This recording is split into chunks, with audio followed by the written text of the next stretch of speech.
dig a hole. We're going to do a number of things with this hole, but it's important that we want to dig a cubic foot of the soil and displace it into a bin or a tarp. I used to carry a tarp around, but I've just moved on to kind of really preferring having a bin. The reason for that is we're going to be looking for earthworms in that bin, and I just find it a little easier as I'm getting to the end of my cubic foot of soil to sort through it from a bin.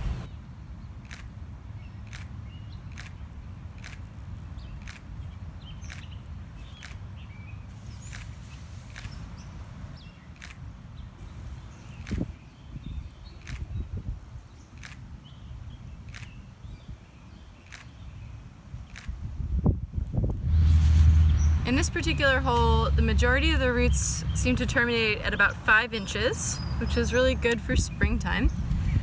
And we have at least one root that goes all the way to 12 inches, and I'm seeing a couple other ones that are at about 10 or 11 inches, so that's really good.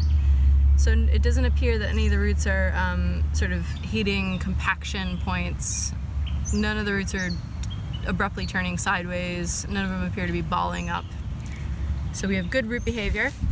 The next thing we're looking for are biopores, or sort of channels in the roots left by earthworms and roots.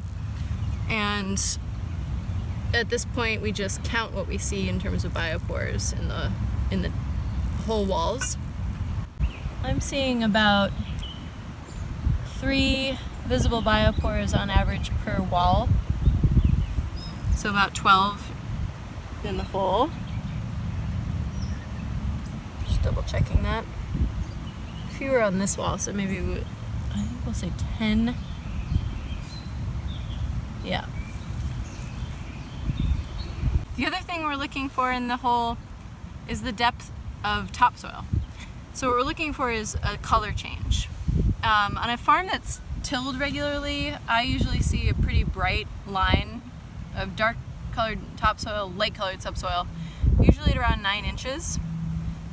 Typically, and that's the depth of the plowing on that farm, and they develop a plow pan, so you just see a really sharp distinction.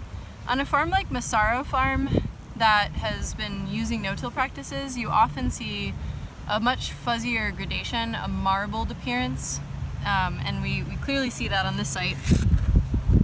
The color change from the dark topsoil to the lighter subsoil is much more gradual and like I said, marbled is the best way to describe it. So you see here on this slice with the painter's trowel, which is a really important tool for your soil health assessment. Painter's trowels are invaluable. We have this nice dark topsoil, but it doesn't transition abruptly to the lighter colored subsoil, and that to me is a sign that the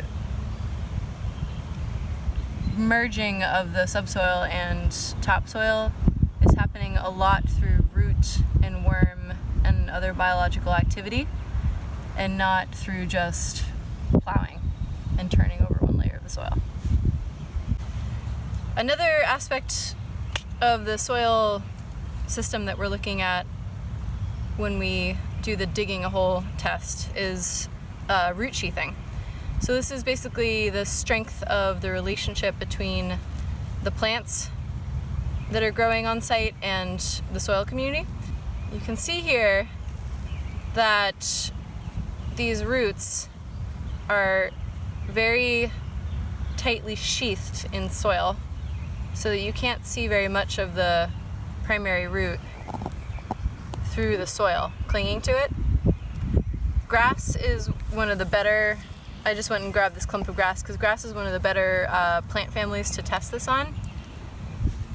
But it's a sign that there's really strong relationship between the soil biology and the plant. So there's a lot of exchange happening in the form of carbohydrates and other components of the root exudate that is causing the ecology of the rhizosphere to have a strong connection with the plant. Other plant families, well, that relationship is going to look a little different. Like typically, as most growers know, onions their roots don't tend to sheath as much. Here we have some chickweed that you can see a lot of the root through it, but at the same time there's a lot of aggregation growing off of these roots. But generally, if you have a grass present, I like to stick with a grass to test the root sheathing. I just go find one near the test location if there's not one right in the hoop. But this is really, really nice sheathing here. If you saw just kind of, if it was more similar to the onion root and you could see a lot of the root through the soil, that's less good sheathing. That's not as good sheathing. So you're really looking for that really nice thick coating of soil on the root.